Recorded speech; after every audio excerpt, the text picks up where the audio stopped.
Happening now on Grid Tonight. IndyCar is coming to Dallas for a brand new street race in 2026. Was it a smart move to pursue a new race in a Lone Star State instead of returning to Texas Motor Speedway or COTA? The 2025 Supercar schedule is out, but with a twist. What's the new championship format that has people all fired up? 2024 Indy NXT champion Louis Foster is going to IndyCar next year. Will he be a good fit for RLL? Hello to all of our viewers watching here in the United States and around the world. Welcome to Grid Tonight, your weekly motorsports news program. I'm Kobe Lambert, feeling almost like myself again. Yes, hopefully that will continue. And with me tonight are Jackson Lambros from Outlet Media and Matt White from Grid Endurance Performance Index. We definitely encourage everyone in the chat to ask questions and support us through Super Chat. And please leave your comments because tonight we have a lot to discuss. But before we begin, definitely want to send our best wishes to everyone in Florida in the path of Hurricane Milton, which is scheduled to make landfall later tonight. Really crazy the last couple of weeks. You know, people here in my home state, Western North Carolina, going through Hurricane Helene and the destruction that it's causing the mountains. And now all of Florida, expected to see some really bad weather. Tonight it's already beginning with some of the outer bands. Just watched the Weather Channel right before it came. Just a horrible situation. So definitely keeping all Floridians in our thoughts and prayers as they navigate this gnarly storm that's on the way. And now, Jackson, take it away with our top story this evening. Thanks so much, Kobe. Hope everybody's having a good Wednesday. Our top story announced just a couple days ago, March 2026, NTT IndyCar Series will return to the Dallas-Fort Worth area for a street race in Texas titled the Grand Prix of Arlington.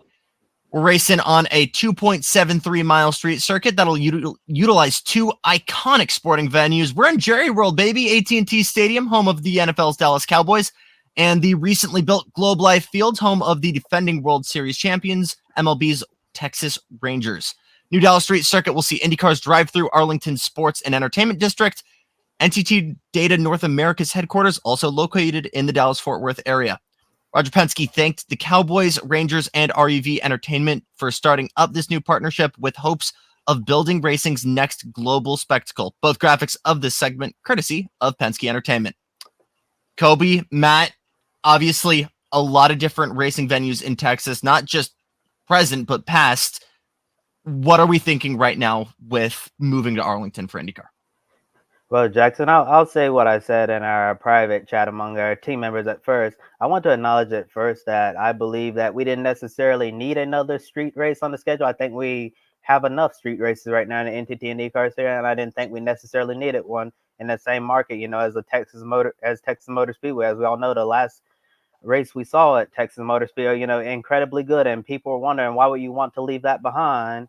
But unfortunately, it really seems like, that we're leaving that behind, at least for now. And we've decided to go to a street race in Dallas. And after having some time to think about this, I actually see the positives of having this street race in Dallas, especially from a market perspective. If you watch the press conference of this event being announced, like two of the most powerful men in sports sitting side by side, Roger Penske, obviously representing Penske Entertainment, and Jerry Jones, the CEO and owner of the Dallas Cowboys and the general manager. Jerry wears all the hats there in Jerry World, as you alluded to, Jackson, as we like to call AT&T Stadium.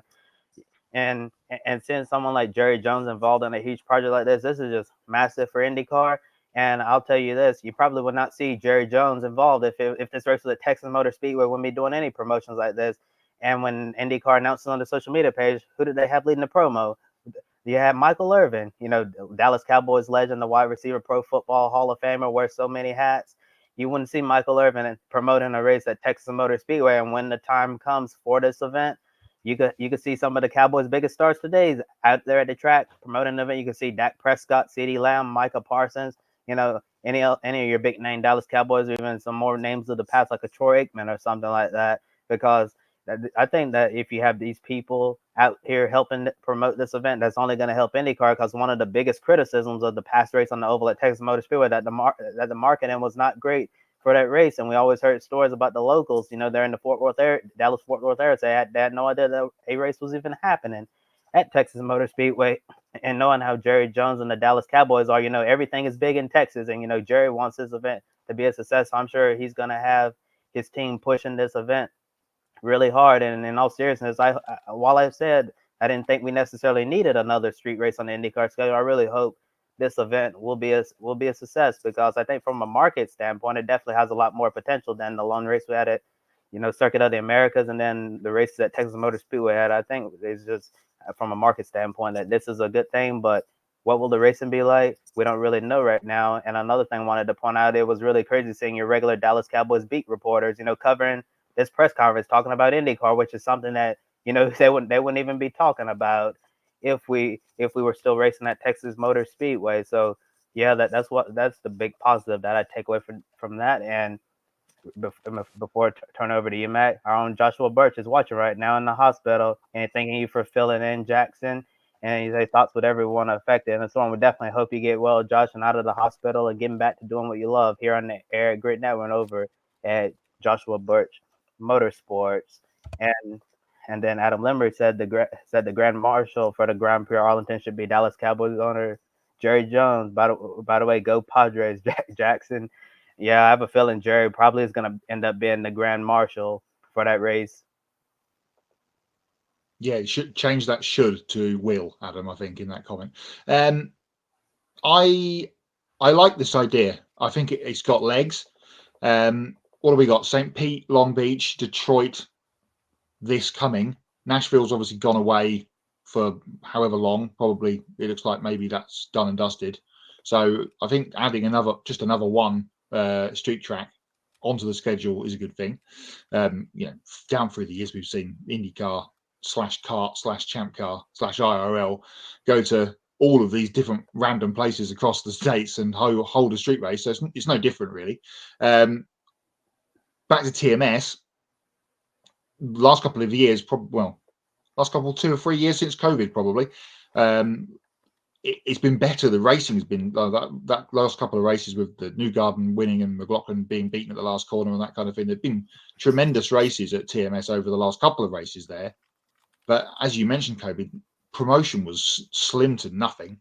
Fan attendance was also slim to nothing. And I think it was time for a change. Should they, we've got Cota sitting there. They've only ever been there once. Colton Herta getting his first win in the series at Circuit of the Americas. I don't really understand why they haven't gone back there when that facility is sitting there in the state. But here we go. This is kind of continuing a trend, you could say, with football stadiums or stadium being used in and around motorsport races. We had the Formula E race at Seoul a couple of years ago, which has gone off the calendar. Miami, of course, with the Formula One race, and now this. So IndyCar have got their own football-based racetrack.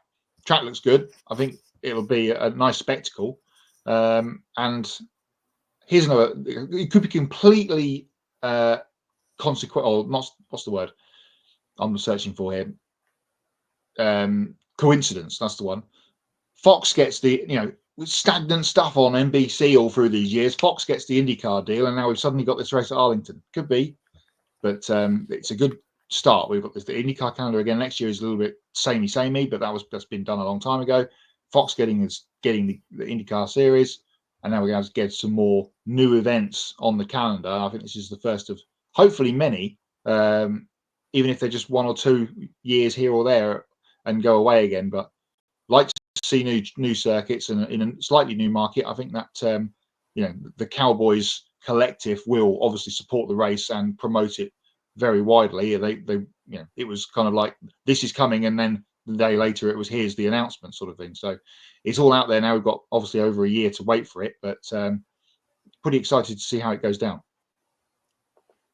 Let's talk about Fox really quickly, Matt, because funnily enough, Jennifer and I reported that we could see promotion for this race as soon as this weekend for the Cowboys game, which is happening to be broadcasted on Fox this weekend. And I won't get into the details for that, but NFL coverage in America is a bloodbath. Kobe's going to know this way better than me, but it's networks fighting on top of each other to get regional coverage and get things going. But we talk about the relationship between motorsports and conventional sports, whether it's Steinbrenner Racing, seeing what Agustin Canapino did with Argentinian FC. I know European football has a very complicated history with Formula One. It's a two-way street, and that's exactly why we're seeing an MLB, not an exhibition game, a regular season game at Bristol next year. there's a two-way street for promotion. This isn't Roger Penske or Jerry Jones trying to grab quick fans for a couple of seasons. I genuinely think this is planting the seeds for what could be a long-lasting partnership. And you chose a really, really good partner. You chose probably the only partner when you're building a race in an environment that has Circuit of the Americas, Texas Motor Speedway. You chose the one other sports organizer who, if they will build anything, if Jerry Jones builds anything, he's got one of the biggest diehard sports fan bases in America. They will be there. I can guarantee March 2026.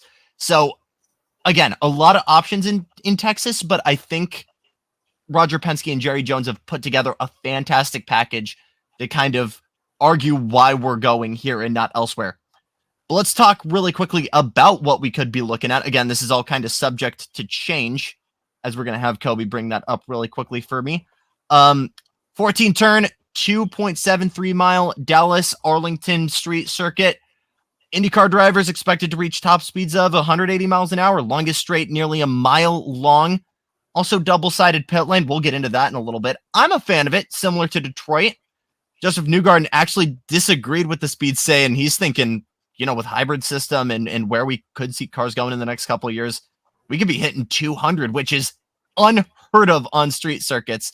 But adding this event is a big deal. He thinks Grand Prix of Arlington will pretty quickly become an event that drivers circle on their calendar every single year. According to Penske, turns 1, 10, 12, 14 should be the best passing zones on track. Makes sense. You got kind of the ends of pretty long straightaways, big braking zones. Also be two areas where the track is going to go underneath hospitality and suites, two kind of Coliseum-like atmospheres. If you know the marina in Hard Rock, Miami area, very similar to that. Look carefully at turn 6, carousel in the shape of a Texas-style horseshoe. Nice little touch there. But Dallas Cowboys owner Jerry Jones said he was pinching himself over this entire deal involving his own AT&T Stadium when he decided to move his team to Arlington back in 2009. So, Matt, Kobe, I know we don't see the renderings here, but we've got a lot of Miami inspiration here as we hear from Joe Samaniego. Wonder if Jerry Jones wants to compete with exactly what I'm saying, Joe. I think there's a lot of Miami influence, and I don't necessarily say that in a bad way, but I'm curious to hear your guys' thoughts on the proposed layout. I think it looks really good. Looks like it's got plenty of flow to it.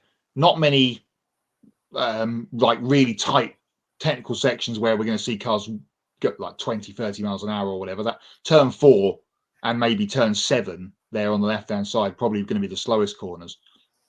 That straight between 9 and 10, if you can call it a straight, it's got some bends in it. It's going to be if Joseph Newgarden's right, as you say, Jackson, and we're going to be seeing getting up towards the 200 mile an hour mark. That is going to be they're going to have a very long runoff area down at turn 10, let's say. But I think it's got potential, looking at it, to have some really good racing. One thing we're interested already, and you mentioned, talked about this being March 26, is what's the support package going to be? We're going to see some GTs around here, perhaps some like Pirelli World Challenge or Michelin, a Pilot Challenge or something like that, tied up with the IndyCar Series, GT America, or like they have at St. Pete. So the possibilities are endless. But from a layout perspective, I think it looks really it's got a lot of fast stuff and it's got a lot of flow to it by the looks of things as well. Yeah, I don't really have much more to add about the layout. I think based on what they have right now, it looks fantastic. Like you say, Jackson, subject to change. They also could see some altercations happen. We could see the circuit change quite well, not a lot, but you get what I'm trying to say. But my favorite part of this circuit is actually the horseshoe shape because give a nod to Texas there in the Texas horseshoe. Thought that was a really nice little touch there. And here in the chat room, Adam says that you love the layout, you think it's awesome. And Joshua Burt believes that turns 6 through 10 looks like the Sochi Autodrome circuit that we saw in Russia when that hosted the Russian Grand Prix in Formula One. But yeah, looking forward to seeing what the racing is going to look like on this circuit. Is one thing seeing this nice little rendering right here of what it's going to look like, but it's another thing to see what is the racing actually going to look like. We're not going to find that out until March 2026. And I'm actually glad you brought up the support package, Matt. I think that'll also be important to see what series is going to race there. When are they going to have Indy next? Like you said, we're going to see them do the GT World Challenge America stuff. Would be nice to see IMSA race on the streets of Dallas if they decide to maybe bring the GTD Pro and GTD cars there, or even put the GTPs out there. That would be a lot of fun to see sports cars join the Indy cars on the streets of Dallas for this Grand Prix of Arlington. But all in all, I think they've done a nice job trying to, I guess add something new to the IndyCar schedule. Looking forward to seeing where they go from here, and if they're gonna, like you alluded to, Matt, are they gonna add more races in the future and all that? You want to know what's funny? I was in the green room before this thinking to myself, is it going to be weird if I mentioned support series? Because I think this has the potential for some really, really good racing, depending on what we bring. But I mean, I would love to see Porsche Cup. IMSA would be great, as we hear from Ben Schneider. I don't want to hate this, but it's hard for me to like it, given it's essentially the TMS replacement. I don't want to ever hear we need more ovals from series leadership again. Just empty words. I mean, again, like, it's hard for us to look at this considering we had a fantastic race to end off the TMS era. And there was still a statement from TMS this week saying from what I perceived it felt like doors still open. So I don't know if we're in an environment where these could coexist. I'll give you a good, I think Ben's instantly going to be like, nope, not going to happen. I think Josh just put a great one, MX5 Cup in here. Insane. Oh, goodness. Connor Zillich. Could you imagine? Because their top speed is so low. You've got 5 wide, 150 miles an hour going into turn 10. Oh, Lord. That would be great. No, this could be some really good racing. I think I liked what Josh said earlier, because it's Sochi if it didn't suck. Honestly, you've got the kind of high speed, kind of carousel-esque corners, but you don't have. It's better than Miami because you don't have the really slow, really technical sections like under the freeway. Yeah. It seems like anywhere you can either pass or set up for a pass really well, but it's still providing a challenge. So I really like it. I think the only big kind of controversy, maybe, I know some people weren't really liking the double file pit lanes, and we can touch on this really quickly, but for me, I actually personally really like it. You get the entire pit lane in one TV shot. You can see all the pit stalls in the drivers in one picture. And for the fans, they all get to see it in one spot. If you want to make your racing package closer to stickball sports without going to stage racing or playoffs, we'll get to that in a second, guys. But if you want it to have that kind of sports style appear, make it an arena style pit stop section. It's shorter. It gives more of an emphasis on, the performance of your pit crew. I think it's great. My we'll get to hots and knots obviously at the end of the show, but my knot on this is, I think we've seen it in Detroit for 2 years now, and maybe because that track absolutely blows, it is awful, absolutely terrible, that Detroit layout, and we've got the double file pit. Maybe it's the stat that's in my brain going, bad.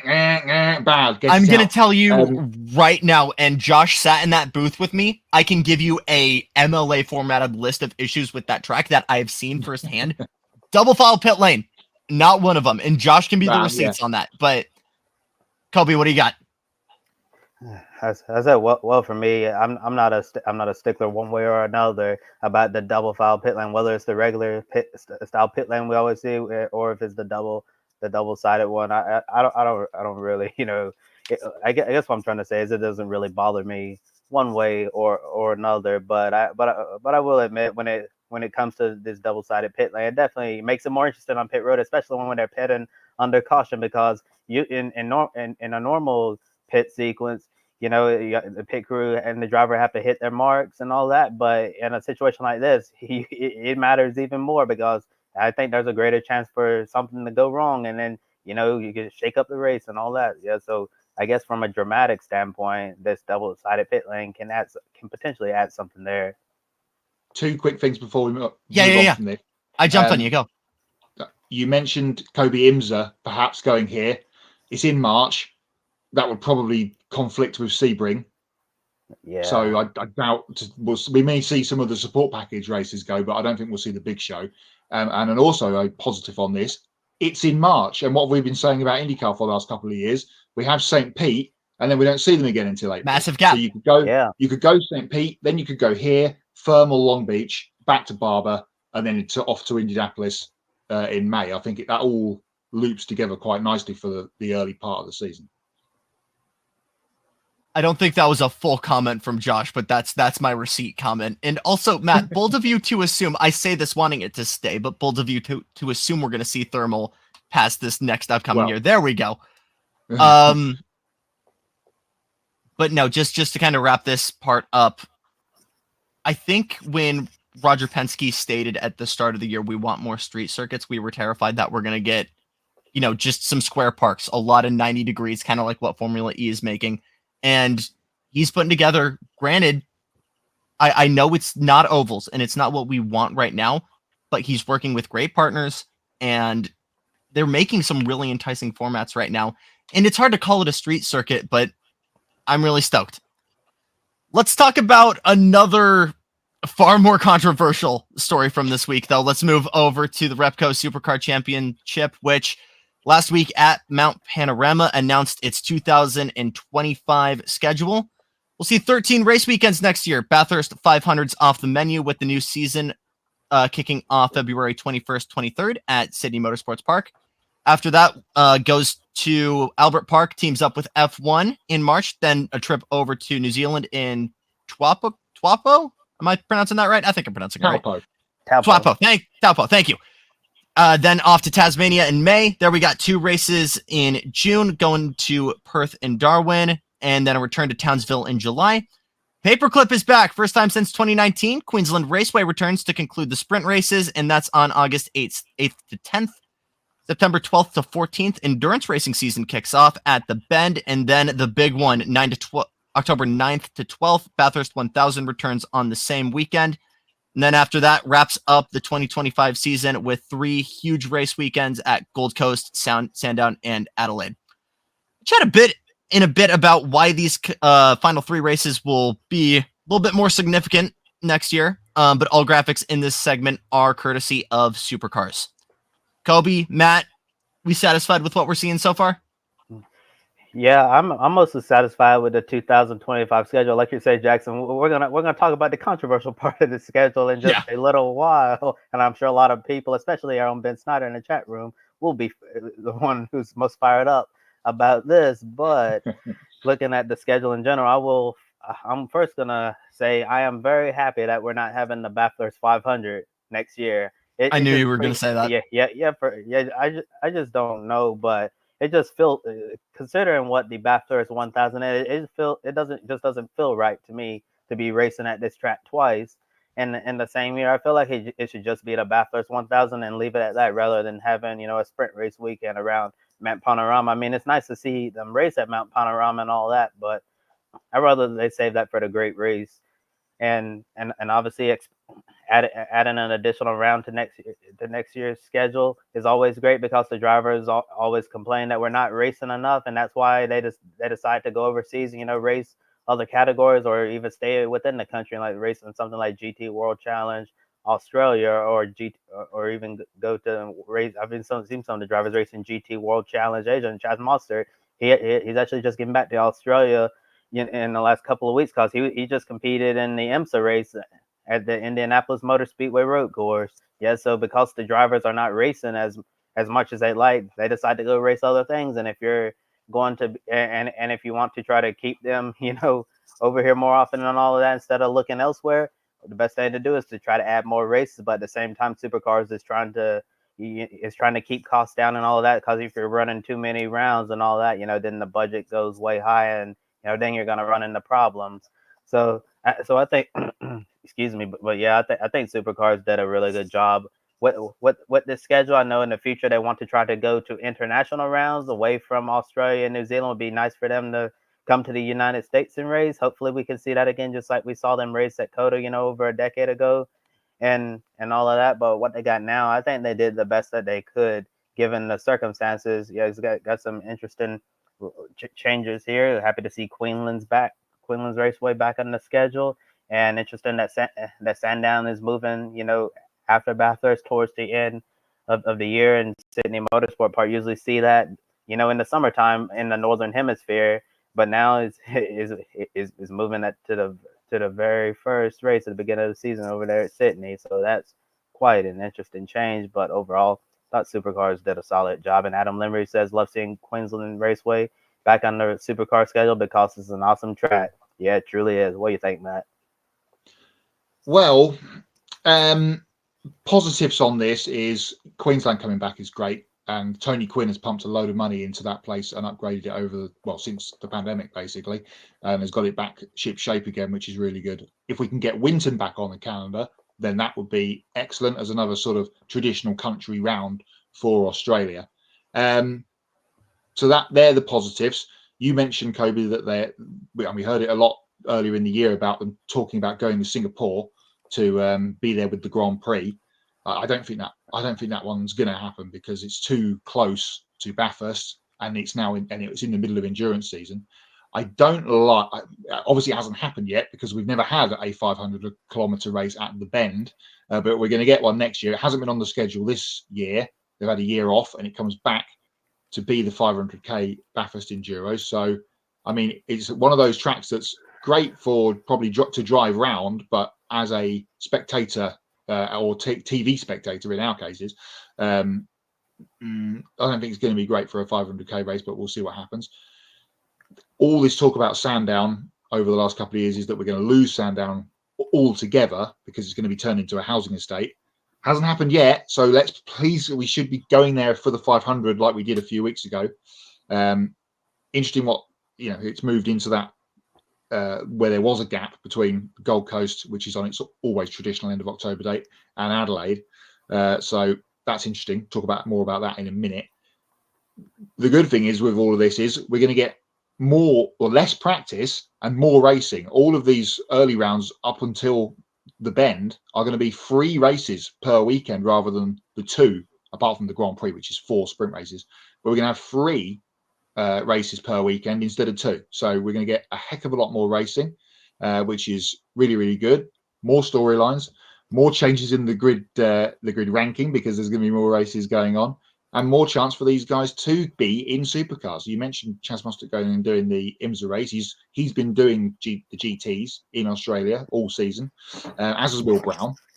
So these guys are going to be in their 1A job more often than not next year. Which is really cool. I would imagine it's not. I don't think I've seen it being confirmed, but that Sydney round at the beginning of the season will be under lights because they've got that track fully floodlit. So, and we had the race earlier in the year, July, there under floodlights. So, open it. Good place to open it. Big TV thing. Prime time in Australian time, of course. Under lights there. At Sydney to kick off the season. I agree with you, Kobe. We shouldn't be going to Bathurst more than once, especially for a sprint race. Didn't really work, but the New South Wales government has got the deal with Supercars that they have to hold the first round of the championship in the state. So we go back to Sydney again. So although that might change with the upcoming Perth street race potentially being mooted as the opener for 26. So watch the space on that one. But I think it's positive. More races and an extra round. We can't complain. I mean, look, more racing instantly is better, but I still feel like there's a couple of missed opportunities, especially when you consider just how strong of a bond, not just NASCAR, but American racing now has to supercar grown talent. And we could spend forever talking about places in America we'd love to see, supercars go to. We've seen them at COTA before, but it's more than that, right? We've seen them in Bahrain, Shanghai, Yas Marina. Off the bat, Malaysia has not had a major racing event since Formula One left in 2017. Go to Sepang. Korea, nothing there in, a decade since the Korean Grand Prix at Bood. And even then you got Everland Speedway. They are very much a area kind of void of large motorsports. So I think I could totally see something there. But again, we could spend forever talking about where we would want to see V8 supercars, but I think we should probably spend that time towards the big part of this announcement because the series itself is going in a very, different direction. Similar to what we've seen in NASCAR. If you haven't heard, Supercars is debuting a elimination-style playoff system in 2025. Don't leave yet. Stay with me.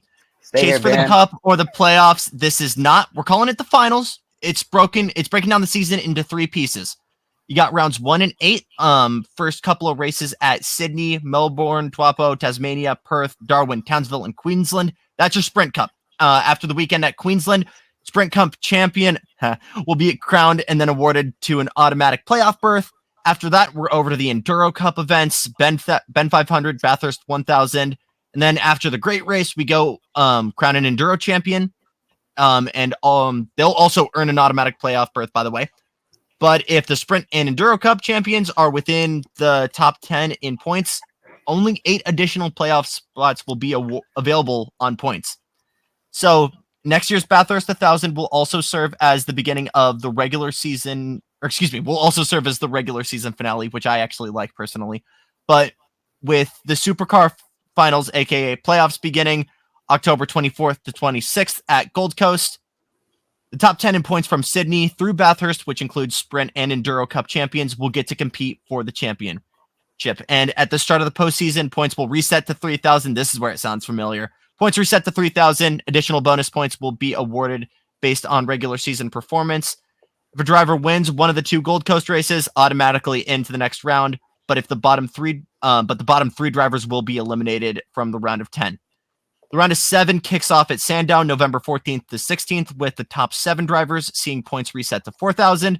If a driver wins one of the 2 Sandown races, they'll advance to the championship 4 at Adelaide. With 2 250-kilometer races scheduled at Sandown next year, 2 drivers could win their way into the championship round, and at least 2 drivers will make it on points. Championship 4 races titled the Valo Adelaide Grand Final, as the 4 title contenders will see their points reset one final time to $5,000 or 5,000 points on November 27th to 30th. I'm tired, guys. The champion will be determined based on 3 races at Adelaide. Short 100-kilometer race on Friday, then a pair of 250s on Saturday and Sunday. Bonus points will be applied based on the previous results, and then the highest driver in points after the final race will be crowned as the 2025 Repco Supercar Champion. Supercar CEO Shane Howard said finals elimination style was created to give fans more excitement, unpredictability, and a trust test to find the best champion, feeling confident that the new format will keep fans on the edge of their seats until the very final lap. You got all that? That will be on the test. And Ben already out of the gate here. We're talking about playoffs. Matt, let's start with you. General thoughts on this new format. Nice. Ben also continues, you don't play motor racing, you race motor racing. We can call it the race-offs if you want. Absolutely. Good evening, Matthew Owens. He says we need Bill Webber to get on the air for the chase for the Sprint Cup. If they don't get Nextel involved, I know they don't exist anymore, but then that's a fail. I saw this, what was it, Thursday last week this came out, and it had been mooted through the summer, and then it was like, oh, they're actually doing it. It is actually going to be a thing. I love Aaron Noonan, but he was one of the ones that was former Supercars commentator, the sleuth. They'd come up with one of these ideas, and they've picked the ball up. And to go back to the Cowboys thing, they've picked it up and taken it to the house and scored a touchdown. Australian sport generally, and Adam will know that more of what I'm going to go with here. We've just had grand final season for the AFL and for rugby. Grand finals is massive, huge. Supercars wanted their grand final. They always say, and I've got it on the screen right now, and Porsche Supercup practice is on at Bathurst, that Bathurst is the grand final. Well, it hasn't been the championship finale, apart from a couple of years ago during the COVID times, ever. But it's the biggest race of the season. Now we bring it into that Endurance Cup as a thing. We used to have the Pertec Enduro Cup when it was Sandown, Bathurst, and the Gold Coast, when we used to have that as a 2-man endurance races. Cool time. Get it back, get all those IndyCar drivers back over again. Wish we could do that, all that stuff again. But now we've got this situation. I hated it to start off with. The more I've thought about it over the last couple of days, the more and more we do the same thing and expect a different result. Nothing happens. That's one of the first rules of insanity, or whatever that saying is. They've changed it up. Go with it and see what happens. Here in the UK, they've done a similar thing in the British Superbike Championship over the last 8 to 10 years, and had a playoff system. They call it the showdown, and it happens to be that the last races at Brands Hatch this weekend to crown the champion. And it's worked. It has worked. It's changed things up. We don't get the runaway champion towards the end of the year that can't be beaten.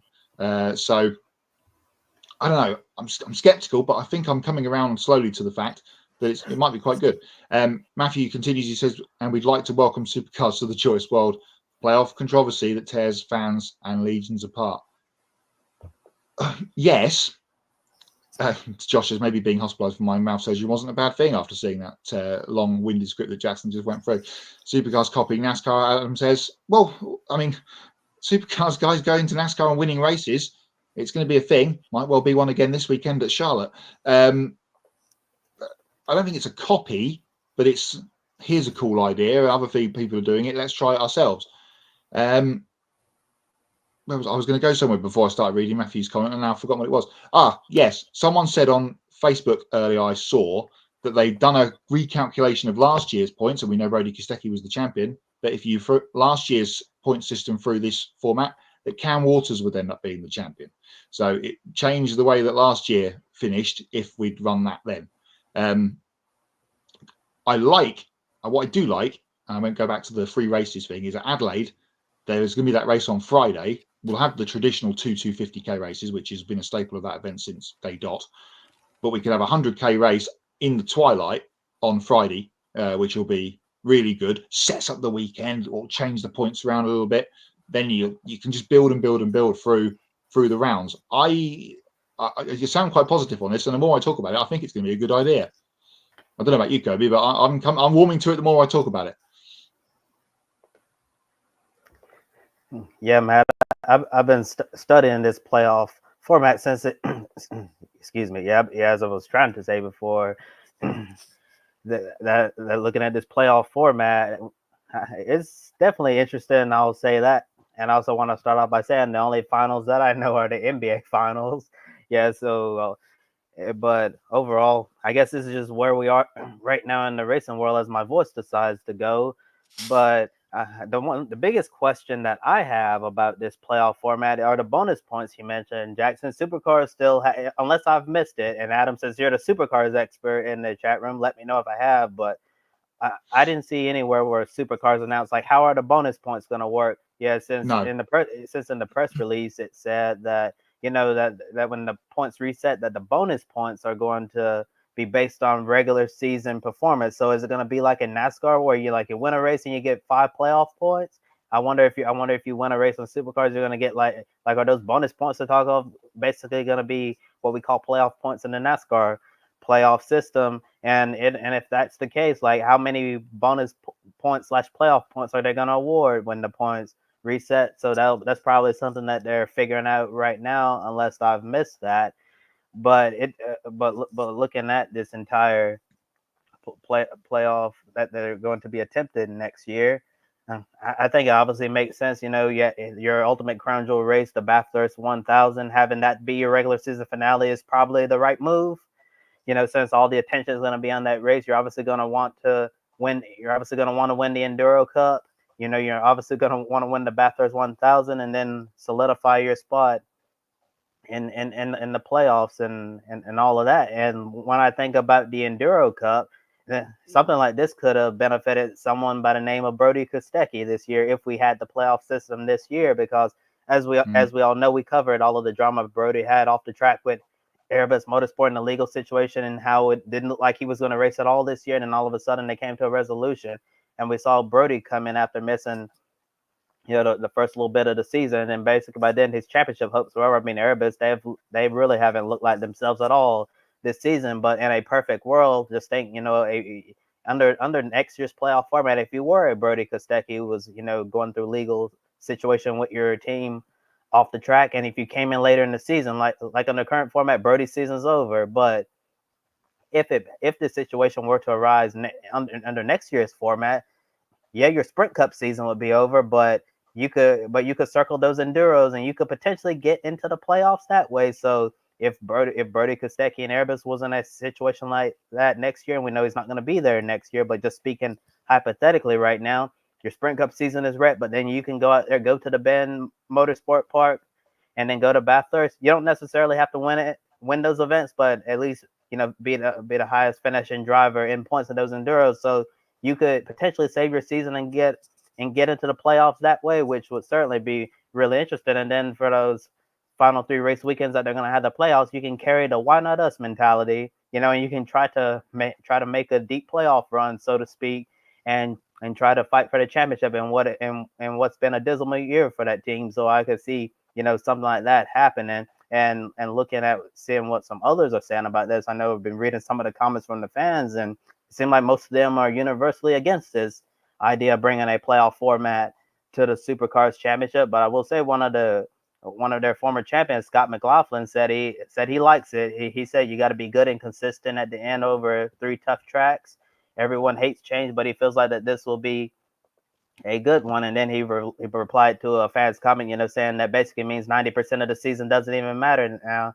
And then McLaughlin brings up the point, but like you basically that Bathurst is the regular season finale. You've already run, over like 20, well over 20 races by then, and it's the top 10 in points. So he's saying that the season does matter. In that case, Supercars doesn't have the winning you're in playoff format, which would be interesting if they move to something like that in recent years, because we know playoff formats are subject to change and all of that. I also like to see what Shane Van Gisbergen has to say about that. I saw Matt Weaver asked him about it at Talladega, but that was based on the scoop from speedcafe.com, that they were going to this. But at the time, we didn't really have all the information about this. SVG answered Matt Weaver's question and said that, he doesn't really know how it will work over there, but he guessed it could. So we didn't really have all the information. Since we have all the information, I wonder if anybody's going to ask him that at the Charlotte Roval this weekend.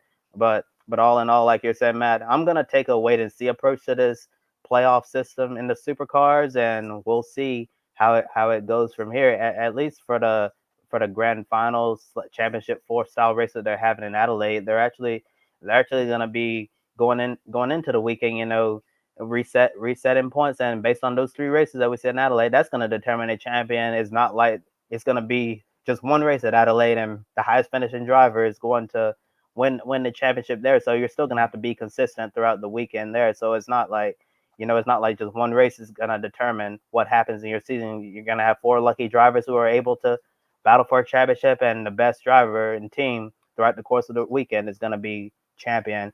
But yeah, we just have to see how this goes.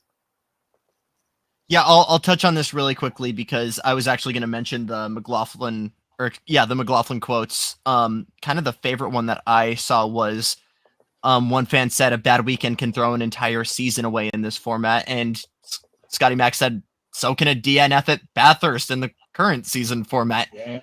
So I agree 100% because it rewards consistency and solid results where it matters. And I think, and we'll see if this matches my theory, but rather than pulling an Austin Dillon and forcing a Hail Mary to make it into the playoffs, it rewards consistency and solid performance over a duration compared to kind of crash landing into a cut line.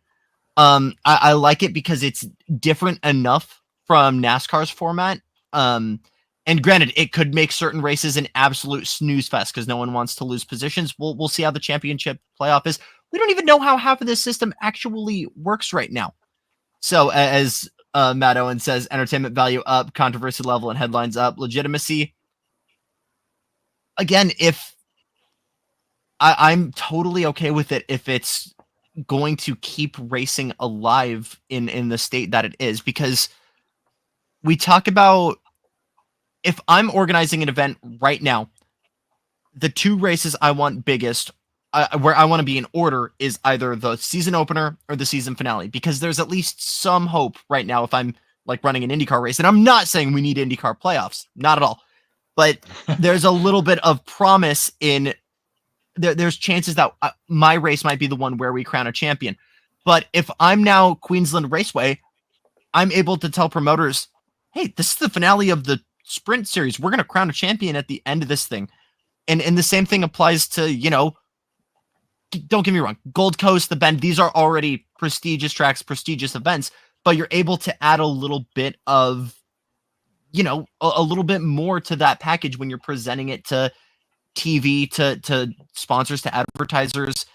I think it's going to be interesting we're going to have to wait and see how it plays off. And it sucks that whoever's going to win the first one in this playoffs is going to have a little bit of an asterisk next to it for a while. But we'll see. Joe said too late. Roger Penske heard that. No! No! No. Roger, don't. It might be fists out if Roger does that. Not actually, but Roger, please don't. Let's talk about IndyCar though. Third story, and one of the hottest topics, just announced this morning, 2024 Indy NXT champ Louis Foster graduating and moving up to the NTT IndyCar Series in 2025. Foster just signed a multi-year deal to drive for Rahal Letterman Lanigan Racing. And the press release didn't specify whether he'd run full-time, part-time, or if he'd drive the 30 or the 45. However, according to Nate Brown from IndyStar, team official confirmed that it is in fact full-time. Promotion to IndyCar comes after a dominant season in Indy NXT that saw him win 8 of the 14 races, 7 poles, 12 podiums, led 57 of all the laps completed in the 2024 season, and managed to complete every single lap. Photo courtesy of Rahal Letterman Lanigan Racing. Kobe, Matt, we've now got 3 of the last 4 Indy NXT champions in the 2025 IndyCar season. How good of an opportunity is this for Foster to show what he can do?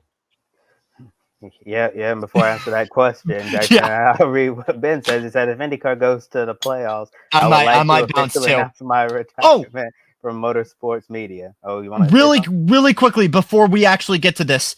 It's not like playoff formats. We're putting this to bed for sure after this.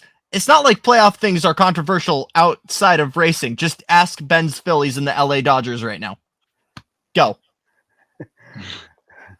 Okay then, but getting back to Louis Foster, I think this is a spectacular opportunity for him. I'm really happy that he's going to have something for the 2025 NTT IndyCar Series season. I was afraid, like we already talked about in the first segment, that this silly season, coming up, and actually it might have talked about it in a segment I watched earlier today. It's actually from last month. Jackson, you were actually on the Encore show talking with Ben and Brandon about Louis Foster. Then I watched that little clip before talking about this on tonight's segment. So that's when you guys were talking about it. You were saying that 2025 was, one of the most competitive silly seasons in recent memory, and for that very reason, I thought Louis Foster may be left on the sidelines. But thankfully, Rahal Letterman Lanigan Racing saw that he had a whole bunch of potential, and based on everything you read, Jackson, it doesn't get more dominant than that. Can you imagine someone basically leading 57% of the entire championship season? It honestly doesn't get more dominant in today's age, given how competitive motorsports is all around the world, and nearly leading 60% of laps all year long. That just speaks to how good of a race car driver Louis Foster is, and that's not a knock on the rest of the Indy NXT field. I'm not saying that the Indy NXT field as a whole is bad, and Louis Foster just too. I'm not saying that he was too good to be in Indy NXT or anything like that. It's still a very competitive challenger. Just Louis Foster, he was just in a different zip code for a lot of the races this season, and I think that this opportunity to go Rahal Letterman Lanigan Racing is definitely well deserved, and looking forward to seeing how he gets along. I did think it was interesting. How in the press release, like you say, Jackson didn't specify if he was running full-time and part-time, and Nathan Brown had to go hunt down one of the team officials to say that it's full-time. I wonder what car is he going to get. Is he going to get the 45 and replace Kristen Lundgaard in that? Or are we going to see Pietro Fittipaldi return? And if Fittipaldi doesn't return, are we going to see Louis Foster slide into a 30, and maybe they promote the reserve driver, Yuri Vips, to the 45? So there's still a lot of questions left to answer about the full driver lineup with Rahal Letterman Lanigan Racing, but whether he's in the 30 or the 45, I think Louis Foster is a really, really good signing. I know Bobby Rahal is quoted on Racer.com saying that, in the next driver he wanted to add to his team, he's looking for the next Kristen Lundgaard, a young driver with a lot of potential. And I think they definitely found that in Louis Foster. I even saw someone compare Louis Foster to Justin Wilson earlier today on social media, which was an interesting comparison there. What do you think, Matt?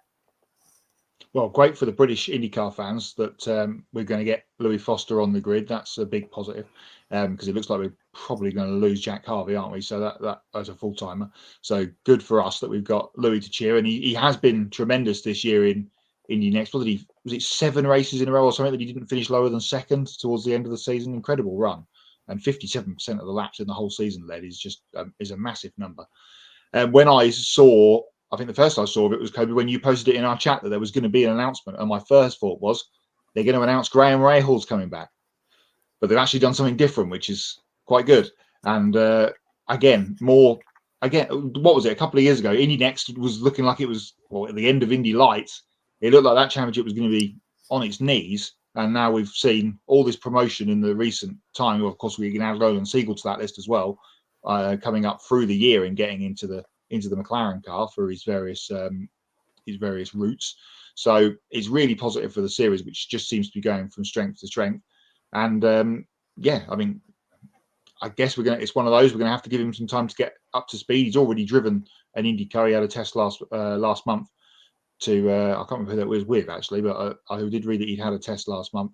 So he's got some car experience. He'll get plenty more between now and the end of the year and then into the new season before we go to St. Pete. So I'm just hopeful to see what he can do. And if he can be the next someone like a Lundgaard that comes out of a little bit out of nowhere realistically in the scope of the IndyCar paddock and does really well, then more power to his elbow. Yeah, I think the main thing we were mentioning when we were talking about the future of Louis Foster at Portland was this is going to be one of the most competitive silly seasons we've seen in a while, with the integration of the charter system and just how many people want in or want to stay in. And I thought it was a big maybe for Louis Foster, but when you consider just how dominant of a season he's had in Next compared to, the other two former Next champions that just came out, I mean, it's a performance we haven't seen in a really, really long time of this caliber. But I think, as you mentioned, Matt, it's fantastic for British IndyCar fans. No matter where we end up seeing Jack Harvey going, whether that's, staying with Dale Coyne somewhere else, or even if it's the Fox booth, I know he has interest in going there. I think Pietro Fittipaldi's future is very much up in the air right now, especially with this organization. Obviously some good money was brought in with 5 Hour Energy, but I'm not sure if the results were quite what RLL wanted out of him. But we'll see. It's already flipping over a big stone here. And now that you got Lundgaard gone, you got to ask if it's going to be Vips or someone else filling in the rest of those seats.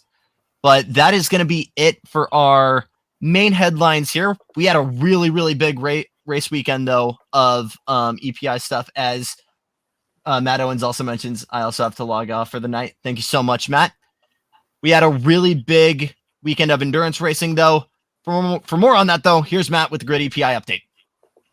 Yeah, thank you, Jackson. Just to prove that we're live before we do that, 25 minutes to go at Bathurst in Porsche Carrera Cup Practice 1. Dale Wood is fastest. And to use Ben's line, we're talking about the playoffs. We're talking about practice, and there's cars crashing into each other in Porsche Practice at Bathurst.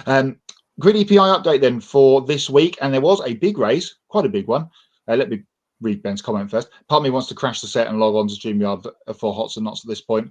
I should have waited until I got home to listen to this. Just chill, Ben. You'll have your time to speak your piece about all these implications. Grid Endurance Performance Index then for the weekend at Indianapolis for the final round of jointly the Intercontinental GT Challenge and GT World Challenge America, the 8-hour race to conclude their seasons. One on the road by Wright Motorsports, Adam Adilson, Elliott Skier and Lauren Heinrich, but they had to survey or were given a 5-second time penalty for a pit lane infringement, which led to the win for Team WRT of Charles Weerts, Dries Van Voort and Sheldon van der Linde. Congratulations to them on winning the race by 0.9 of a second after that penalty was given to the Porsche team. And that means that Charles Weerts is the Intercontinental GT Challenge champion for the season, because Lauren Van Voort skipped this race to focus on winning the World Championship in the WEC in a couple of weeks, hopefully for Porsche in Bahrain. They were the winners overall, and in Pro-Am, Antares Auer, Loic Hartog and Patrick Niederhauser were the winners in the Pro-Am race. Here is the points as they stand in the Grid Endurance Performance Index. No changes in the top 10 over the last couple of weeks. Andre Lotterer is still there through week 28, his second spell as the leader of the Grid EPI, with the aforementioned Lawrence Van Voort in second. Could be some big changes this weekend, though, of course, because we have another big race and another season ender at Petit Le Mans. We're going to pick a winner for it shortly. It's the final round of the IMSA Championship this Saturday, of course. Don't forget, it is a Saturday race for Petit Le Mans, as always. Dane Cameron there, third in the points and the championship leader in the IMSA Championship, along with his teammate Felipe Nasr. Also at the weekend is the final round of the GT World Challenge Europe Sprint Cup there at Barcelona for 2 races there. Another chance for Dries Van Voort to potentially pick up the championship. There is the top 50 all the way down to Madison Snow in 50th position, and plenty more after that in the massive spreadsheet, which now has almost 800 names scoring points in the Grid EPI through 28 weeks of it. There is about 30-something races left of the Grid Endurance Performance Index, and on the show next week, we'll bring you the winners from Petit Le Mans and from Barcelona, where we will also crown champions. And as we start to wind the season down, it looks like it's going to be a Porsche driver that takes the crown in the Grid Endurance Performance Index. We'll have to find out through the next couple of weeks which one it will be. Now, time to hand over to Kobe, who has got the rest of this weekend's headlines. Thanks, Matt. Time for some more motorsports news from around the world. In 2025, WeatherTech will sponsor Shane Van Gisbergen and Connor Zillage in the NASCAR Cup and Xfinity Series. Between both series, WeatherTech will be on board as the primary sponsor in 36 NASCAR races next year.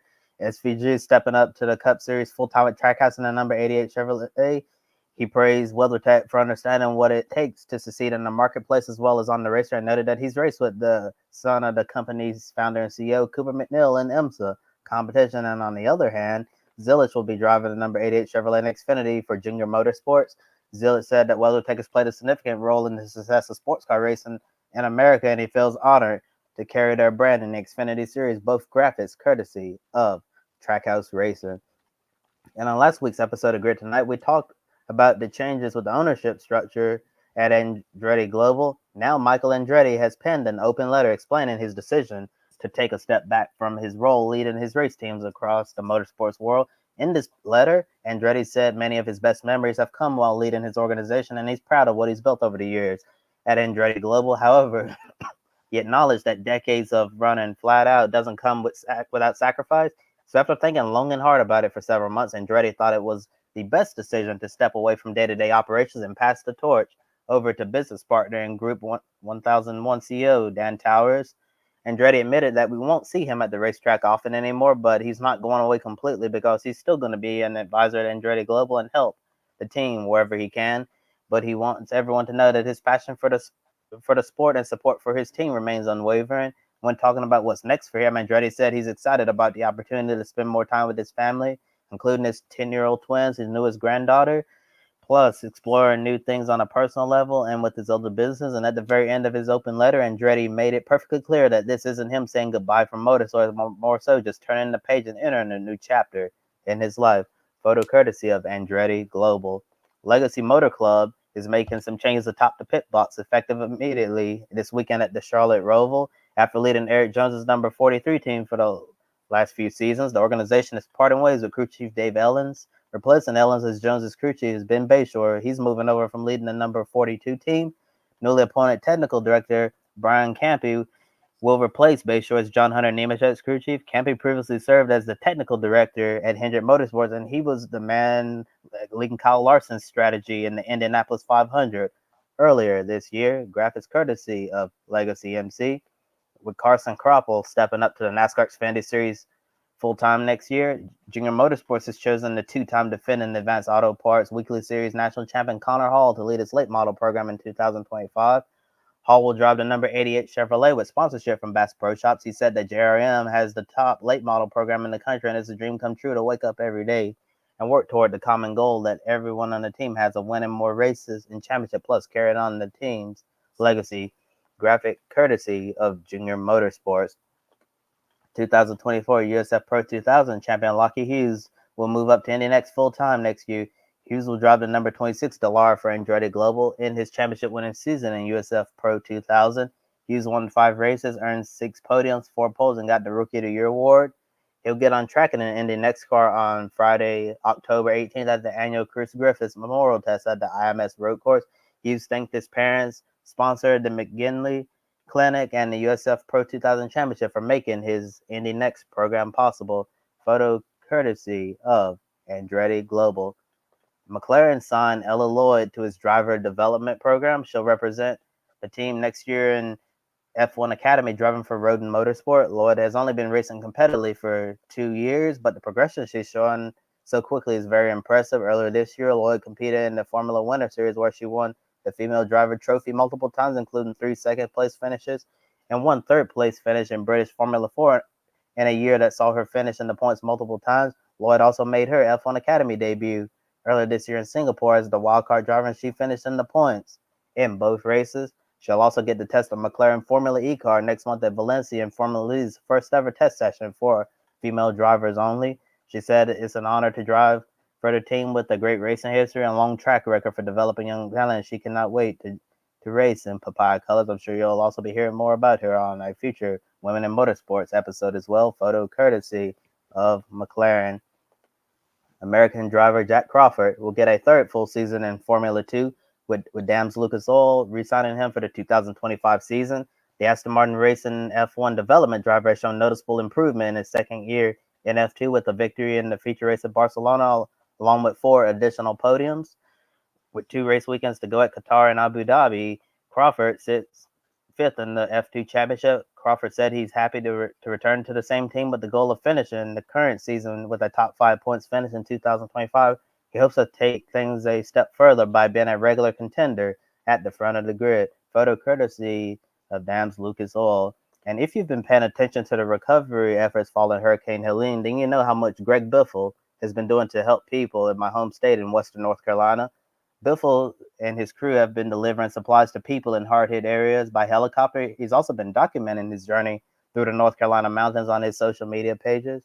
One of the most notable discoveries from helicopter view was a man standing on the ground using the glare from a mirror to attract attention. Biffle saw him, and after making 6 attempts to land the helicopter safely, he was able to deliver the person in need a chainsaw, EpiPens, insulin, chicken food, formula, gas, 2-stroke oil, and pre-made sandwiches from Harris Teeter. The NASCAR community in general has truly stepped up to help out victims of Hurricane Helene by sending plenty of aid to Western North Carolina, and some even traveling to the mountains on their days off to help out hands-on. And due to his heroic efforts, Biffle's been also receiving a lot of attention in the national media. ESPN reporter Marty Smith even suggested that Biffle deserves the Presidential Medal of Freedom for everything he's doing to help people. And when talking about what it feels like to help others in need, Biffle compared the feeling compare this particular feeling to what it feels like for a driver to win a race. And as you see right here in the graphic courtesy of NASCAR, Biffle also says that he continues to do this heading into the second week of recovery efforts because he doesn't want to leave a soldier behind. Powerful quotes there from Greg Biffle. And now I'm going to turn over to Matt for everyone's favorite game, Pick a Winner. Yeah, absolutely. Fair play to Greg Biffle and everybody there. And as we talked about at the top of the show, our thoughts with everybody in Florida with Hurricane Milton looming large. Hots are not to come, but it's time for Pick a Winner, as you mentioned, Kobe. There is only 30 points left to play for in Pick a Winner as we head into mid-October. And we're going to pick one right here tonight, and it is the IMSA race at Petit Le Mans Road at Road Atlanta, on Saturday afternoon and into the evening. I think that the team of Jack Aitken and Pipo Durrani are going to win this race before they part ways at the end of the season for the 31 team. That's my pick. Who have you guys got going with?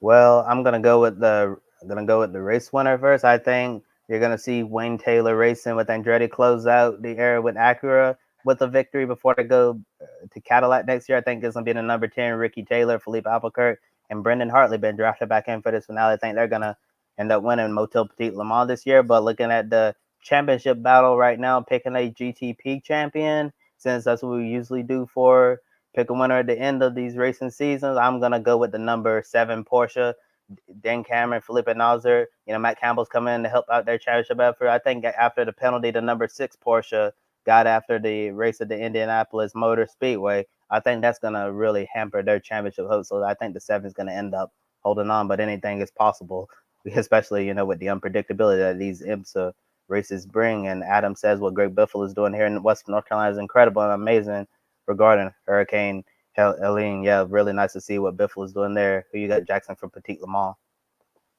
See, I'm disappointed, Kobe, because I think I'm really smart because I think I do like a good narrative with the 10 Wayne Taylor car, ending it off on a strong note. The one that finally, they finally get the one that keeps going away from them and win Petit. And I was going to choose the 7 because I think I think it's going to be a Porsche. And I think the 7's got the hottest lineup right now in Matt Campbell coming in and just the amount of support those guys have with Dan Cameron and Felipe Nasser. So unfortunately, I think I'm literally step for step with you, but I'm liking the choices. So we'll go with them. I will add that I think the 7 is going to win the championship as well. I've got my fingers crossed for Nick Tandy in the 6 that they can turn it around, but oh my God, Adam is going to win it, and Adam is copying both of you as well. We can all share. It's okay. The championship and the 10 winning the race. Pick a winner continues with that at the weekend, and of course Bathurst with the 1000 and NASCAR at the Roval. Get your picks in during the next couple of days once we've got the post up, and use the hashtag pick a winner, and we'll get your name on the board for the scoreboard update next week. Before we get out of Dodge for your Wednesday evening, it's time for Hots and Knots. Jackson, the floor is yours for your Hots from this weekend. Dude, I was going to go like Wright and Turner Motorsports because they're two kind of double duty teams I like. Elliott Skier I like a lot. He's a SoCal kid. I think, they're off of wins at Indy, and they're objectively, they got endurance seat time. They're going to be hot going into Atlanta. Same for Scott McLaughlin. He's dying on the hill of the playoff format, and his Mets are white hot right now. But like, how can I not give it to Greg Biffle right now? And I think I'm not alone when I give my flowers to him for what he's done right now, because we see so many people kind of go back and be, I don't want to say necessarily be selfish with kind of what they've been given throughout their career and what they've earned throughout their career. But I struggle to see a lot of other athletes in or out of motorsports kind of go and give as hard as Greg Biffle has over the past couple of weeks. And it's a great look for Biff. It's a great look for racing as a whole. And it's just so cool to see someone kind of get off the couch and do something like that. Yeah, absolutely right. And if you've got the ability to go and do it, then which he obviously has, then he's using it to the best of his ability and being a big hero of the week. Couple of hots from me. Moto 3 at Motegi on Sunday. Congratulations to David Alonso, the baby goat, as he's been dubbed. Yeah! The Colombian world champion in Moto 3. He's just been tremendous all season. He didn't even need to bother winning the race on Sunday. And he just went, yeah, thank you. I'll take this and I'll win the championship. And he did a celebration with a mini bike and fell off comically. And they put the graphic up on screen. The crash graphic. Yeah, I saw that. As if he'd fallen off during the race, which was excellent. And Josh was there on Sunday at Brands Hatch for British Touring Cars.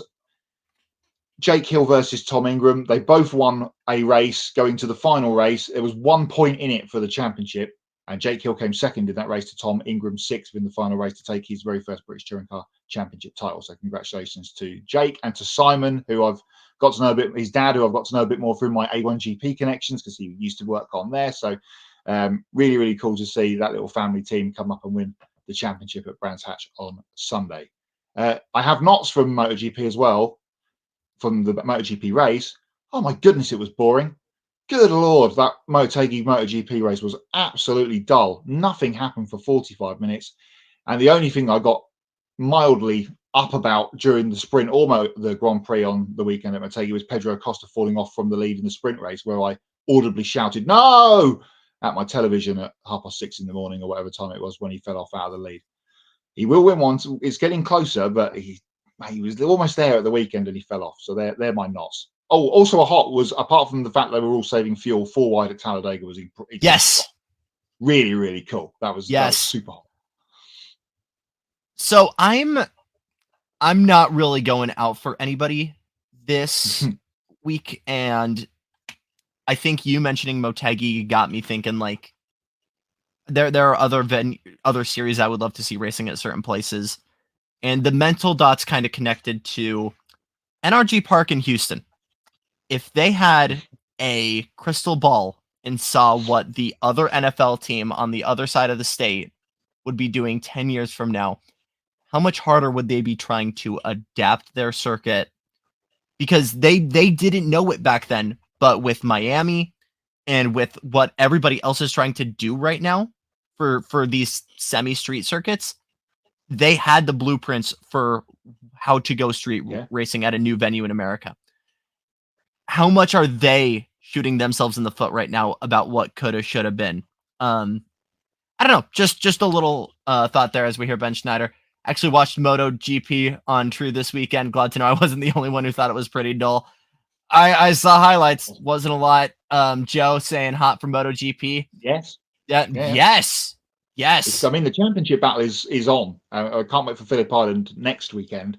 But it was just a dull race at the weekend, unfortunately. And just when you thought it might get good, when it started to split with rain, that passed instantly, and then they carried on as normal. Joe says not more playoff / elimination brackets to contend with next season. It's going to be a thing. Really, really quickly though, before we shut this down, Phillip Island, why are you not on the Supercars calendar? Are you? And I missed it. One that they need to get back. 2019 was the last race they had there, right? Yeah, I believe so. Yeah, off the top of my head, yeah. So the old car didn't produce very good racing at Phillip Island, but they've never gone there with the new car or the second year into it. So maybe that and Winton is the two that, if they don't want to go outside of Australia, that they need to get back on the schedule. Only one way to find out. Yeah, it baffles me that there's as many races in the Supercars calendar as IMSA. And I, again, whether you fill that with double headers or international races, it better be next, Joe, because I want to see more supercar racing. But let's talk about some races coming up here in the next couple of days in the upcoming shows. Saturday, we've got the Grid Live pre-race. That's going to be noon Eastern.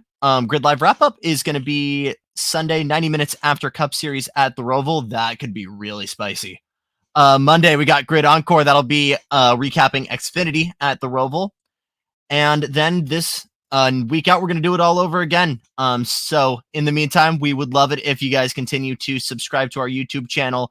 We want to give you a special thanks for helping us reach 1,000 subscribers as we're on the road to 2,000, well on the road to 2,000. Hit the bell icon, get notifications for when we go on air, and of course, follow all of our socials on gridnetworktv.com. If you also feel so called, you can take 5 minutes to invest in Grid Network through Patreon. Join Colin, Mark, Deshelle, Robin, David, Matthew, who invest each month in the Grid Network. We encourage you to join these fine folks who keep us on the air. And once we hit 500 a month, we can start sending guys like me or anybody else to go trackside, cover more stuff. And the link for that, of course, is in the video description. If you want a one-time donation, you can click on the Buy Me a Coffee link. Get your name on the board and invest as much as you want. Consider buying a specific on-air personality, if you feel so called, a cup of coffee, and they will thank you on the air. That is it for us tonight. For Kobe Lambeth and Matt White, I'm Jackson Lambros. Let your passion fuel you. Go Padres. We'll see you next time. See ya.